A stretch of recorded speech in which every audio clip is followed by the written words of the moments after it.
हरे कृष्णा। तो सभी भक्तों का स्वागत है गीता ज्ञान के इस सेमिनार में।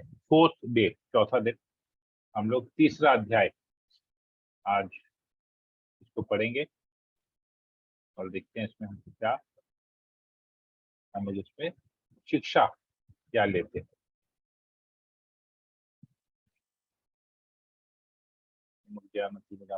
ज्ञानंजनाशलाकया चक्षुरुन्मीलितं येन तस्मै नमो विष्णुपादाय कृष्णप्रेष्ठाय भूतले श्रीमते भक्तिवेदांत स्वामी नामिने नमस्ते सरस्वती देव गौरवाणी प्रचारिणे निर्विशेष शून्यादिपाश्चात्यदेशकारिणे जय श्री कृष्ण चैतन्य प्रभु नित्यानंद श्री अद्वैत गदाधर श्रीवासादि गौर भक्तवृंद। हरे कृष्ण कृष्ण कृष्ण हरे हरे, हरे राम राम हरे हरे।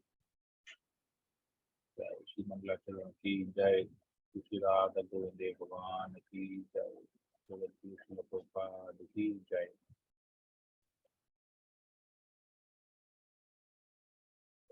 हरे कृष्ण। ओके, बहुत सुंदर आज का विषय है शास्त्रों का महत्व। क्यों हमको शास्त्र पढ़ने चाहिए, क्यों हमको शास्त्र से ही ज्ञान लेना चाहिए। ओके, कोई पढ़ लेगा इसको। हरे कृष्णा प्रभु जी, दंडवत प्रणाम। मैं पढ़ लूं प्रभु जी? हाँ, पढ़ लीजिए। श्री कृष्ण भगवत गीता 2.25 में कहते हैं, संस्कृत पढ़ दीजिए प्रभु जी। अव्यक्तो चिंतयो माम विकार्य मुच्यते तस्मादेवं विदित्वेन नानुशोचिति अर्हसि, नानुशोचितुम अर्हसि। अनुवाद: या आत्मा अव्यक्त, अकल्पनीय तथा अपरिवर्तनीय कहा जाता है। यह जानकर तुम्हें शरीर के लिए शोक नहीं करना चाहिए। जहाँ तक आत्मा के अस्तित्व का संबंध है, श्रुति के प्रमाण के अतिरिक्त अन्य किसी प्रयोग द्वारा इसके अस्तित्व को सिद्ध नहीं किया जा सकता। हमें इस सत्य को स्वीकार करना पड़ता है, क्योंकि अनुभव गम्य सत्य होते हुए भी आत्मा के अस्तित्व को समझने के लिए कोई अन्य साधन नहीं है। हमें अनेक बातें केवल उच्च प्रमाणों के आधार पर माननी पड़ती है। कोई भी अपनी माता के आधार पर अपने पिता के अस्तित्व को अस्वीकार नहीं कर सकता। पिता के स्वरूप को जानने का साधन या एक प्रमाण माता है। इस प्रकार वेद अध्ययन के अतिरिक्त आत्मा को समझने का अन्य उपाय नहीं है। यदि मनुष्य बुद्धि से सूक्ष्म आत्मा को नहीं समझा जा सकता है, तो इस ब्रह्मांड और आकाश में तैर रहे असंख्य ब्रह्मांडों के बारे में क्या कहना। इस विशाल असीमित रचना को समझने की कोई संभावना ही नहीं है। तो इस विषय में पूर्ण ज्ञान कैसे मिल सकता है? वेद या शास्त्र ही एकमात्र स्रोत है।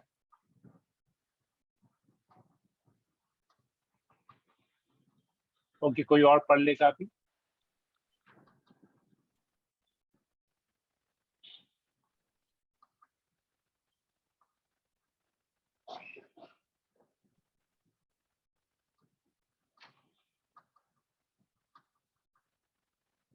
कोई और पढ़ना चाहेगा? हरे कृष्ण प्रभु। हरे कृष्णा। यस।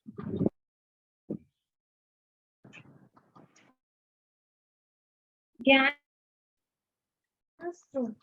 यहाँ हम 10 कारणों पर चर्चा करेंगे कि भगवत गीता, श्रीमद् भागवतम आदि जैसे वैदिक ग्रंथ ज्ञान के सबसे विश्वसनीय स्रोत हैं। हम देखते हैं कि सभी कंपनियों द्वारा बनाए गए प्रत्येक उत्पाद या मशीन के साथ एक मैनुअल या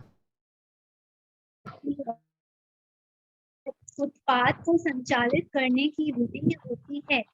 इसी तरह जगत का सृजन करने वाले परम पुरुषोत्तम भगवान ने भी एक बल प्रदान किया है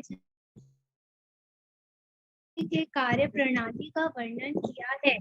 उदाहरण के लिए आयुर्वेद जो आयु स्वास्थ्य के बारे में ज्ञान देती है, धनुर्वेद सैन्य विज्ञान के बारे में जानकारी प्रदान करता है, ज्योतिर्वेद में ग्रह प्रणालियों के बारे में उल्लेख है, शास्त्र योग के बारे में बात, जो शिष्टाचार सिखाता है, अर्थशास्त्र जीवन के विभिन्न लक्ष्यों है कि विभिन्न परिस्थितियों में कैसे व्यवहार किया जाए इत्यादि। अतः ये निष्कलता है ब्रह्मांड और जीवन के नियमों का ज्ञान। सेकंड, शास्त्र। हम ये कैसे जान सकते हैं कि हमारे पिता कौन है? जब तक हम अपनी माता की न ले, हमारी माता कहती है यह तुम्हारे पिता है और पार कर लेते हैं। हम इधर उधर पूछताछ करके अथवा प्रयोग का प्रयास करके अपने पिता के बारे में निश्चय नहीं कर सकते। यह ज्ञान हमारे साधनों से परे है। इसी अर्थात भगवतम विषय में जानना है तो हमें वेद रूपी माता जैसे अधिक सुनना होगा। वेदों को माता कहा गया है क्योंकि उनसे प्राप्त होने माता से मिलने वाला ज्ञान के समान है। हमें ज्ञान प्राप्त करने के लिए उसमें विश्वास करना होगा। इंद्रियों के साथ प्रयोग करके इस दिव्य ज्ञान को प्राप्त करने की कोई संभावना नहीं है। थर्ड, शास्त्र। हरे कृष्णा। ओके, कोई और पढ़ लेगा अभी इसको? हरे कृष्ण। हरे, थैंक यू। हरे कृष्णा। और कोई पढ़ लेगा?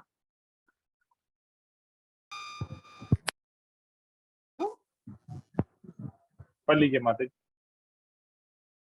शास्त्र स्वयं सिद्ध सत्य है, वहां से पढ़ना है प्रभु जी। हरे सत्य किसी की सिफारिश या प्रयोग की,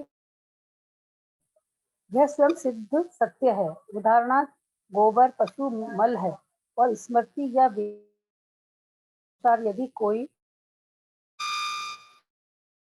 पशु मल करता है तो उसे शुद्ध होने के लिए स्नान करना पड़ता है, लेकिन वैदिक करने वाला माना गया है। कहा जा सकता है, लेकिन यह मान्य क्योंकि यह वैदिक आदेश है और इससे संदेह नहीं है कि इसे स्वीकार त्रुटि। अब तो द्वारा यह सिद्ध जा चुका है कि गाय के गोबर में समस्त जीवाणु तक गुण पाए जाते हैं, अतः समस्त संस्थाओं एवं त्रुटियों से परे है और भगवत गीता समस्त वैदिक ज्ञान का सार है। है हड्डी और आप किसी हड्डी स्पर्श करते हैं तो धोने के मंदिर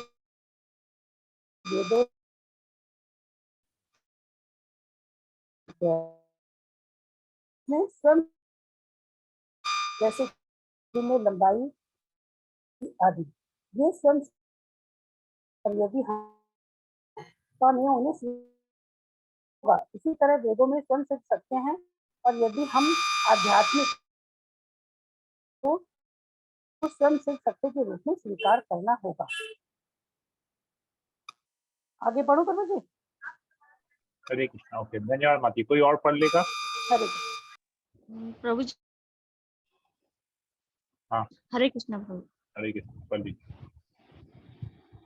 शास्त्र की सटीक भविष्यवाणी। श्रीमद् भागवत में 7 साल पहले द्वापर युग के अंत में संकलित कहा गया है कि कृष्ण कलयुग में चैतन्य कीर्तन आंदोलन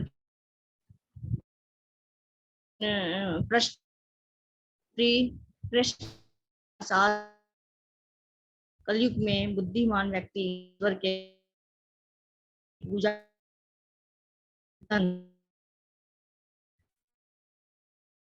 करता है, यद्यपि उसका किंतु वह सेवकों तथा विश्व की सांगत रहता है।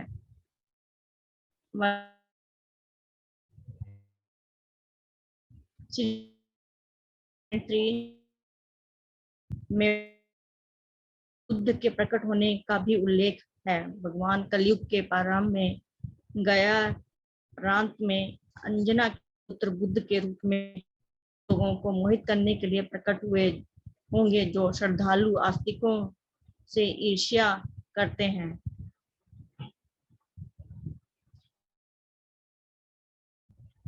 इसके अलावा श्रीमद् भागवत 12.1.11.14 में मौर्य वंश के बारे में भी उल्लेख है। कोई एक ब्राह्मण चाणक्य राजा नंद तथा उसके 8 पुत्रों के साथ विश्वासघात करे, उसके वंश की विनाश कर देगा। उनके न रहने पर कलयुग में मौर्यगण विश्व पर शासन करेंगे। यह ब्राह्मण चंद्रगुप्त को सिंहासन पर बैठाएगा, जिसका पुत्र वारिसार होगा। का पुत्र अशोकवर्धन होगा। अशोकवर्धन के बाद सुयशा होगा, जिसका पुत्र संगत होगा। पुत्र शालिशु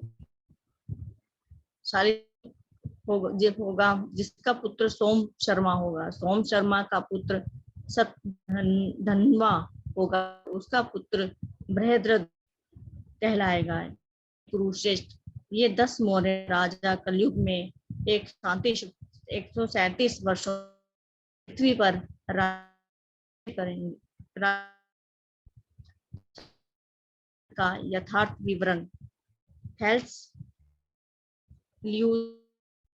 आदि जैसे सुकराती दार्शनिकों का मानना था कि पृथ्वी सपाट थी। यह सपाट पृथ्वी सिद्धांत को बाद में कई वैज्ञानिकों और खगोलविदों द्वारा गलत साबित किया गया। उनमें से एक बार आइजैक न्यूटन थे। श्रीमद् भागवत 5.21.1 में न केवल पृथ्वी बल्कि पूर्ण ब्रह्मांड की रचना का उल्लेख है। श्री सुखदेव गोस्वामी ने कहा, हे राजन, मैंने यहाँ तक अपने विद्वानों के अनुसार अनुमानों के आधार पर ब्रह्मांड के व्यास 50 करोड़ योजन या 4 अरब मील तथा उसके सामान्य लक्षणों का वर्णन किया है। श्रीमद् भागवतम 5.20.43 में सूर्य की स्थिति का उल्लेख का प्रकार है। सूर्य इस ब्रह्मांड के मध्य में भूलोक तथा लोक के मध्य अंतरिक्ष कहते हैं तथा ब्रह्मांड की दूरी 25 करोड़ योजन 3 अरब अध्याय की गतियों का वर्णन है। श्लोक 19 में कहा गया है, हे राजन, भूमंडल की परिक्रमा करते हुए सूर्य एक क्षण में 2000 योजना तथा 2 कोस 16.004 मील की गति से 95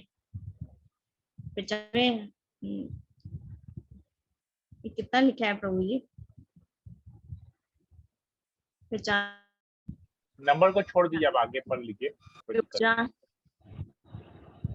की दूरी तय करेगा। अध्याय 22 में ग्रहों की कक्षाओं का की वर्णन मिलता है। और श्लोक 8 में चंद्रमा के विषय में बताया गया है कि सूर्य प्रकाश की किरणों में 8 लाख ऊपर चंद्रमा में चंद्रमा है जो सूर्य से अधिक तीव्र गति से यात्रा करता है। वह 2 चंद्र पक्षों में एक और समतल के समान दूरी तय करता है, अर्थात 2.25 दिन में सूर्य के एक मास के तुल्य और एक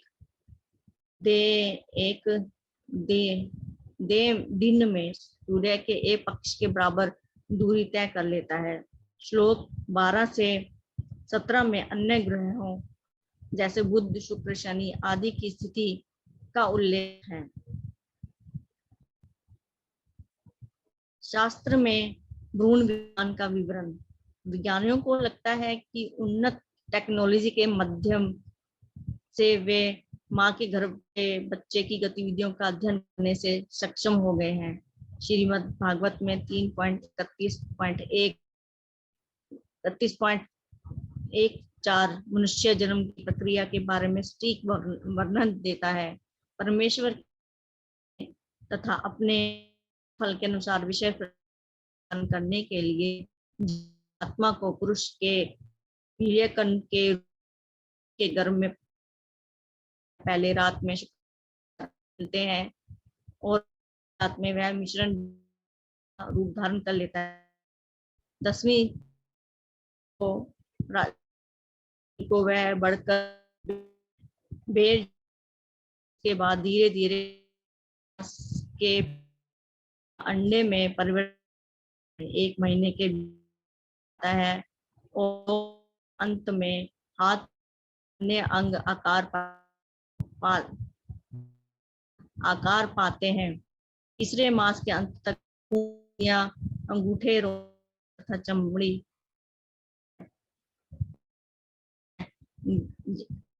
ज्ञानेंद्रियां तथा आंखें तथा गुदा जैसे भी प्रकट होते हैं। धारण के 4 महीने के साथ मुख्य अवयव हो जाते हैं।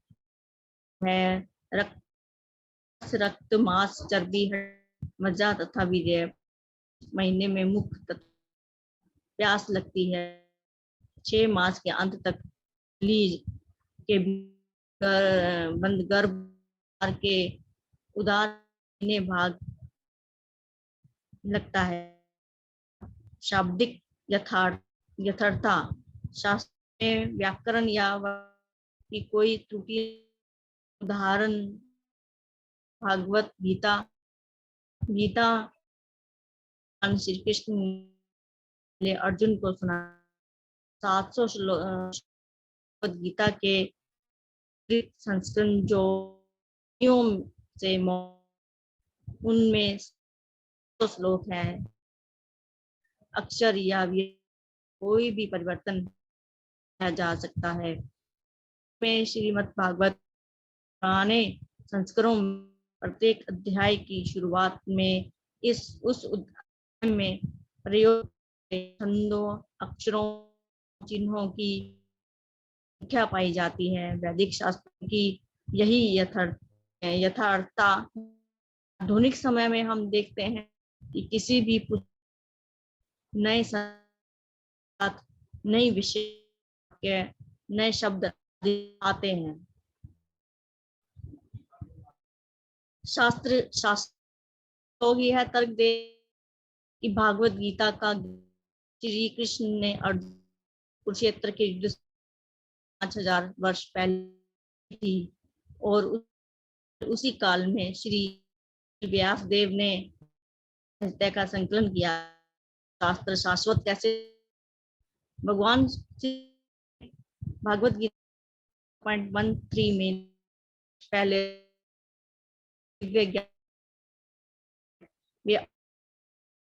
में विद्या का उपदेश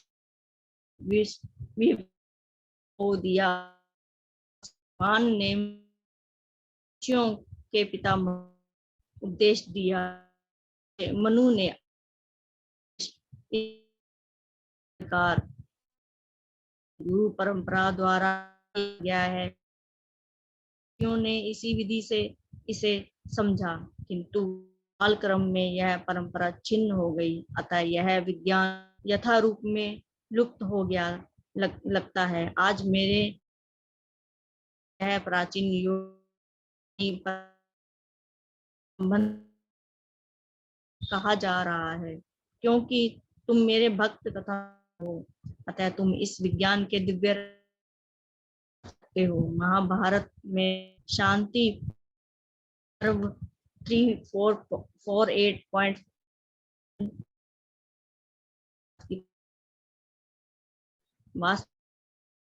भगवान के सर्व शाश्वत अभिव्यक्तियां हैं। ब्रह्म समूह है,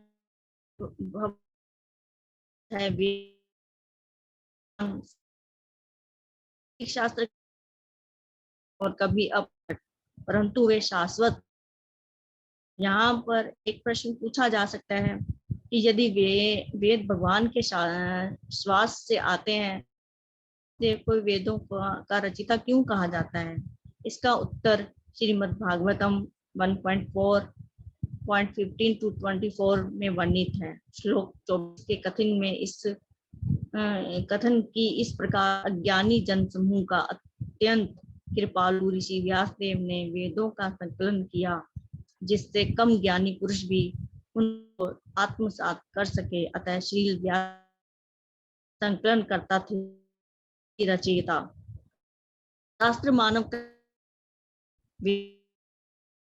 कल्याण, वे अपना ध्यान मूलतः भगवान, जिस तरह मनुष्य के पग में पत्थर था या ईंट पड़े पृथ्वी को छुए बिना नहीं रहते, उसी तरह वेद जो भी भौतिक सृष्टि के विषय में चर्चा करते हैं, उनका संबंध परम सत्य से होता है।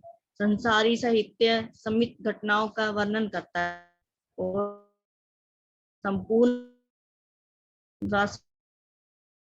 की उपेक्षा करता है कि सदैव वास्तविकता की पहचान प्रत्येक वस्तु को अस्तित्व के लिए भगवान पर आश्रित देखा जाता है।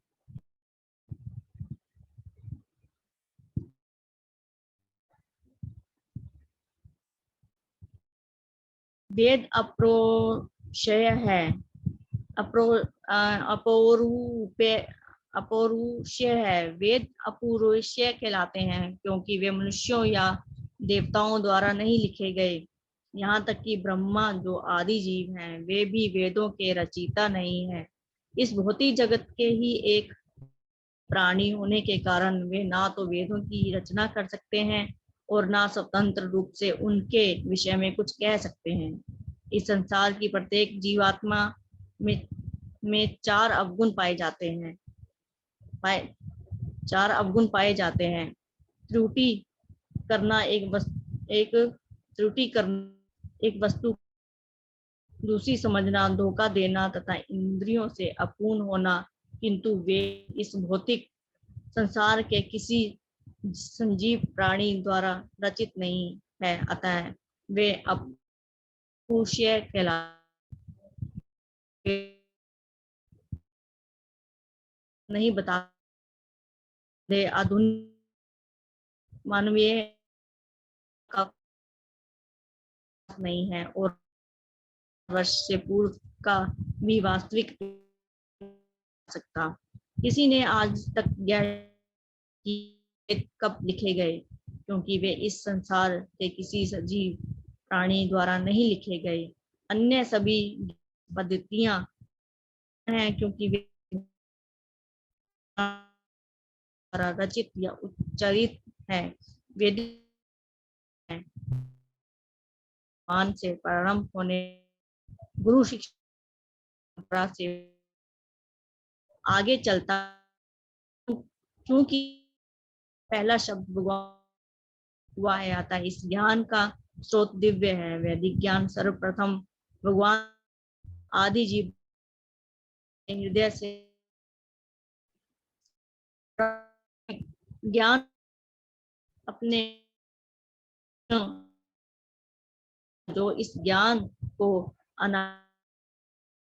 हस्तांतरित करते चले आ रहे हैं, भगवत गीता के सार है। वर्तमान वेदांत सूत्र और उपनिषदों के ज्ञान सा मानवता के लिए है। यह है कि सब ज्ञान का सार गीतोपनिषद में उपलब्ध है, जो भगवत गीता के नाम से विख्यात भगवान श्री कृष्ण निषेधों से धोइया और अर्थात भगवत गीता को पिया। अगर कुरुक्षेत्र में युद्ध के मैदान के बीच में भगवत गीता सुनने का समय मिला तो ऐसा कौन आवश्यक कार्य है जो हम। हरे कृष्णा प्रभु। हरे कृष्णा। तो बहुत लंबा आपने पढ़ लिया, एक्चुअली मैं आपको रोक नहीं पाया क्योंकि मैं भी जो करेक्शन जहाँ जहाँ स्पेलिंग मिस्टेक से मैं उसको बैठ के लिख रहा था, इसलिए मुझे कहीं रोकने का समय भी वैसा नहीं मिला। बहुत बहुत धन्यवाद माता जी। कंटिन्यू पढ़ने में आनंद ही कुछ और है, क्योंकि फिर बीच में कोई रोकता नहीं है। ओके ठीक है। तो आप सभी लोगों को कैसा लगा ये, आप लोग अपना कमेंट देंगे। स्पेलिंग मिस्टेक बहुत जगह थे, मैंने प्राय सब नोट किया है, पढ़ने में भी आ रहा था। मैं प्राय सब जगह नोट किया है, इसको भी बैठ करेक्शन करूंगा। तो अभी आप लोगों का मैं कमेंट्स चाहूंगा, आप लोग बताएंगे क्या समझे क्या नहीं समझे। तो अगर चर्चा करना है तो 5-10 मिनट चर्चा करेंगे, सेशन को एंड करेंगे। शास्त्रों का बहुत अच्छा से उल्लेख हुआ है कि ये कब किसने कैसे किया जाता है, और सबसे बड़ी बात यह है कि जो गर्भ धारण का जो उल्लेख हुआ है कि वो से पहले, आजकल तो इसके माध्यम से विज्ञान का जो मेल उसमें समझाया गया, बढ़िया बताया तो कैसा हमने की मेल जोल है। और किसी को कुछ बोलना है?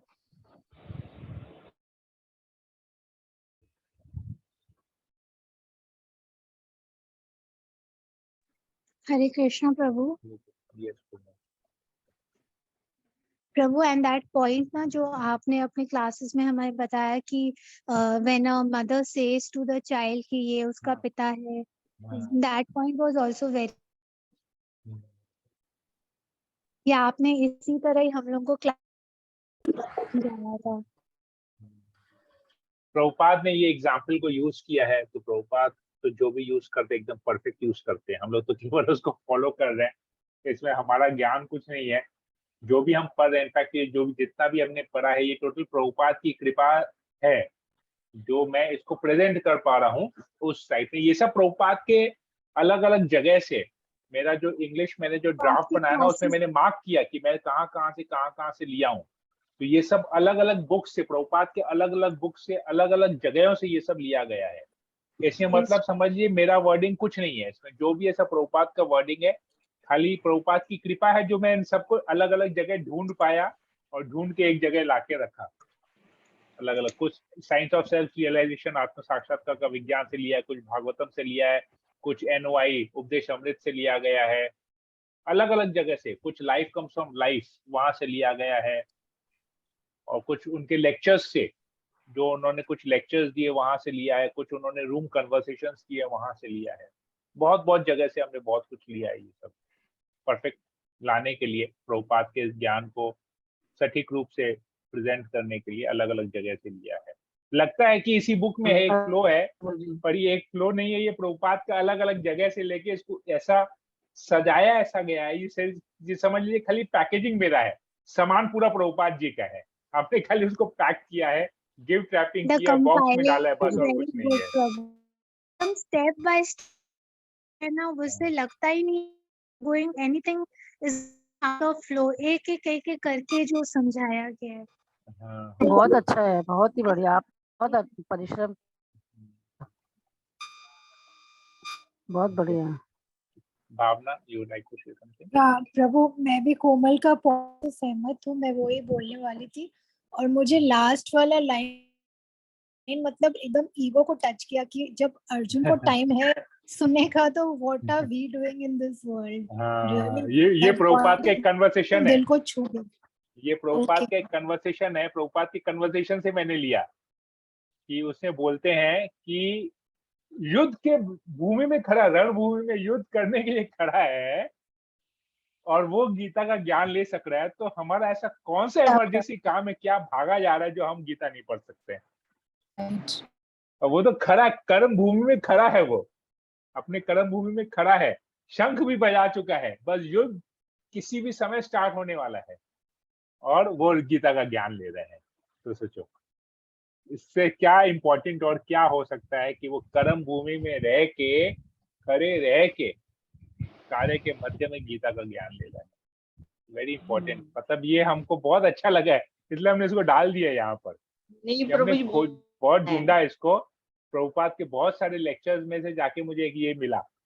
बहुत जगह प्रभुपाद ने बताया भगवत गीता एसेंस है, सभी शास्त्रों का संपूर्ण एसेंस है भगवत गीता के बारे में, समस्त वैदिक ज्ञान का सार है। परंतु ये लाइन मुझे बहुत अच्छा लगा, इसलिए मैंने ये पर्टिकुलर पैराग्राफ ही ले लिया वहां से, ये प्रभुपाद की किसी बुक से लिया, हमने कन्वर्सेशन से लिया ये पैराग्राफ को। वेरी इंपॉर्टेंट, एकदम सही मतलब सही बोले आईना हैं दिखा रहे हैं हमको, एकदम अच्छी तरह से आईना हाँ, दिखा रहे हैं ये। सही बोल। कुछ टाइम पहले हम भी यही बोलते थे कि कहाँ टाइम है, कहाँ टाइम है, कैसे पढ़ पाएंगे, कैसे पढ़ते हैं, पूजा पाठ कर ले वही बहुत है। ऐसे आज हम दूसरे लोगों को भी हमें थे पहले, तो मतलब कि बहुत कम लोग जो मतलब कि पढ़ पाते हैं या उनको सौभाग्य मिलता है, ऐसा ये कृपा होती है भगवान की तरफ से ही कि वो भगवत गीता को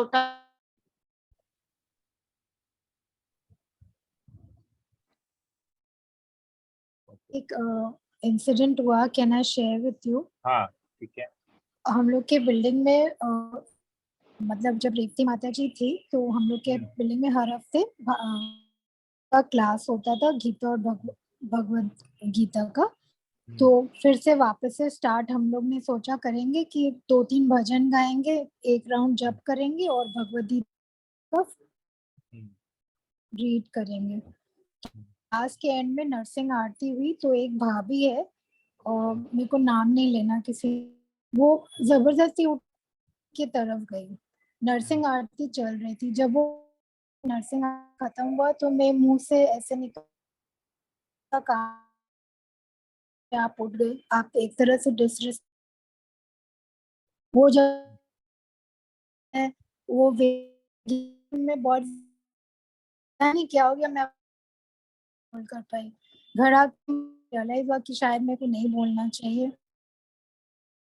बोल सुन के मेरे को लगा मैंने कोई गलत नहीं किया, बोल के उसको सिखाने के चक्कर में मैं भी सीख गई कि भगवान की जब आरती चल रही तो ऐसा क्या काम पड़ा है कि हमको उठ के जाना ही है।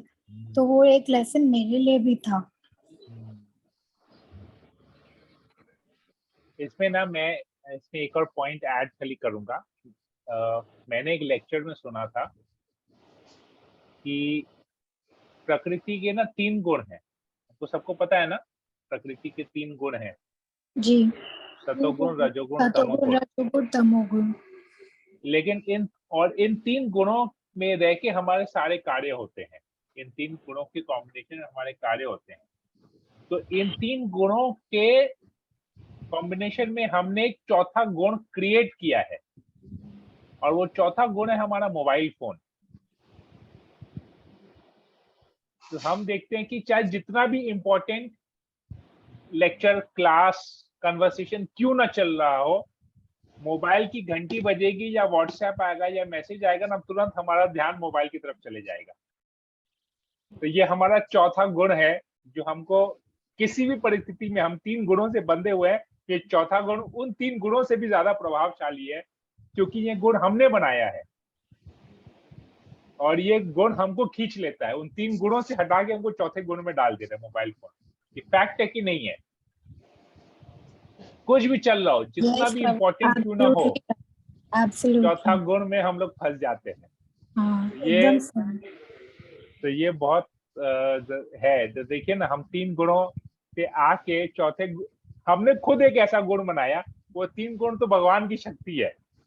हमने जो चौथा गुण बनाया वो भी हमको वश में कर लिया। हमको लगता है कि हम चौथे गुण को कंट्रोल कर रहे हैं, हम मोबाइल फोन को कंट्रोल कर रहे हैं, पर एक्चुअली मोबाइल फोन हमें कंट्रोल कर रहा है। एकदम। तो ये बहुत एडिक्टेड कितने हो जाते हैं फोन के। फोन हाथ से छूटता नहीं है, जब तक फोन में टाइम भी देखना होता है ना, अभी लोग घड़ी में टाइम नहीं देखते, फोन में टाइम देखते हैं। तो सोचिए कितना ये चौथा गुण कितना प्रभावशाली है। तो इतना घर में ऐसा क्या जरूरी है। पहले तो प्रभु जी हम लोग हाथ में घड़ी पहनते थे, हर एक बंदे के हाथ में घड़ी होती थी, लेकिन आजकल वो भी नहीं दिखती है, बिल्कुल कम। ये है, ये चीज है ना, बहुत है। तो सोचिए क्या है, यही है। ठीक है, तो अभी बहुत सारे मिस्टेक्स इसमें से निकले, वो सब बैठ के करेक्शन करना है। तो हम लोग फिर इसको, एक्चुअली मैं पिछले 4-5 दिन से बहुत ज्यादा बिजी था। मुझे रोज रात को घर पहुंचते होते 9, 9:15 हो जा रहा था, इसलिए फिर मैं आके फ्रेश हूँ। मुझे एनर्जी नहीं बच रही थी कि मैं क्लास कर पाऊँ। और सुबह भी मैं पिछले 4-5 दिन से मैं चांटिंग खाली कर रहा हूँ, उसके बाद सुबह भी मुझे इतना काम रहता है, मतलब बहुत बिजी था 4-5 दिनों में, बहुत चीजें। इनफैक्ट इसी बीच में मैंने क्या किया, मेरा हिंदी बुक कम 100% ट्रांसलेशन कंप्लीट हो गया। मैं 2-3 दिन समय निकाल के मैं बोला नहीं, इसको कंप्लीट करना ही है, जैसे तैसे कंप्लीट करना है, इसको और पेंडिंग नहीं रखना है। हिंदी ट्रांसलेशन भी हमने कंप्लीट कर लिया। इसका इस 5 अध्याय के ऊपर में हमारा क्वेश्चन आंसर भी बन गया, मल्टीपल चॉइस क्वेश्चन भी बन गया, सर्टिफिकेट भी डिजाइन हो गया, कवर डिजाइन हो गया बुक का, काफी कुछ, मतलब हमारा बुक का लेके बहुत कुछ हमारा प्रोग्रेस हो गया बुक को लेके। और अभी आज भी, अभी मैं आ रहा था घर तो मेरे पास एक मेल आया मायापुर अथॉरिटी से कि वो लोग मेरे से परमिशन मांग रहे हैं कि ये बुक, वहां पर एक बहुत सीनियर डिवोटी हैं, वो इंग्लैंड के हैं और वो एक जमाने में कैम्ब्रिज यूनिवर्सिटी में प्रोफेसर हुआ करते थे। तो अभी मायापुर में रिटायरमेंट लाइफ, मतलब भौतिक जगत से रिटायर होके आध्यात्मिक जगत का जीवन कार्य कर रहे हैं, जीवन पालन कर रहे हैं आध्यात्मिक जगत का। और वो इस बुक को उन्होंने परमिशन मांगा कि वो उनको मेरा बुक का प्रूफ रीडिंग करने के लिए दें, क्योंकि ये वेस्टर्न डिवोटीज को विदेश में प्रचार करने के उद्देश्य से ये हमने बनाया है। मतलब मेरा माइंडसेट वही था, इंडिया में जो हो, पर इंग्लिश तो वेस्टर्न डिवोटीज के लिए ही बनाया, वेस्टर्न वर्ल्ड के लिए बनाया है, क्योंकि जो भी ट्रांसलेशन होगा जिस भी भाषा में, इंग्लिश को पकड़ के फिर दूसरी भाषा में होगा, क्योंकि कोई हिंदी से दूसरी भाषा में, जापानीज में, चाइनीज में ट्रांसलेट नहीं कर पाएगा, पर इंग्लिश से लोग कर पाते हैं। तो वो उन्होंने परमिशन मांगा कि वो उनको मेरा बुक प्रूफ रीडिंग करने के लिए दें कि नहीं। और मैं इतना खुश हो गया ये बात सुन के, मुझे अभी उनको रिप्लाई करना है कि ये मेरा परम सौभाग्य है कि वो इतने वरिष्ठ वैष्णव मेरे इस बुक को प्रूफ रीडिंग करेंगे। मेरी बुक क्या, प्रभुपाद की बुक है, तो उसको प्रूफ रीडिंग करेंगे वो। और उसमें जो भी मेरी मैं तो बद्ध जीव हूँ, तो मेरी अपूर्ण इंद्रियों से जो भी उसमें त्रुटियां होंगी वो उसको करेक्शन करेंगे। तो ये मेरा सौभाग्य है। तो मैं उनका भी रिप्लाई करूंगा, उनको फाइनल कॉपी में भेजूंगा जो हमने बनाया है, फाइनल कॉपी इंग्लिश का, तो उनको अभी मेल करना है। तो कितना सुंदर है, देखिए भगवान कैसे एक एक चीज ऐड किए, जैसे समय हो रहा है एक नया नया नया कुछ ना कुछ हो ही रहा है। तो ये बहुत सुंदर है। ओके, तो अभी जैसे, ओके मैं सेशन को फिर यहीं पर ही एंड करता हूँ, और भी कुछ बात करना है। हरे कृष्णा कृष्णा कृष्णा हरे हरे, हरे राम राम राम हरे हरे। वाञ्छा कल्पतरुभ्यश्च कृपा सिन्धुभ्येव च पतितानां पावनेभ्यो वैष्णवेभ्यो नमो नमः। सर्वे भक्तवृंद की जय, जगद्गुरु श्रील प्रभुपाद की जय।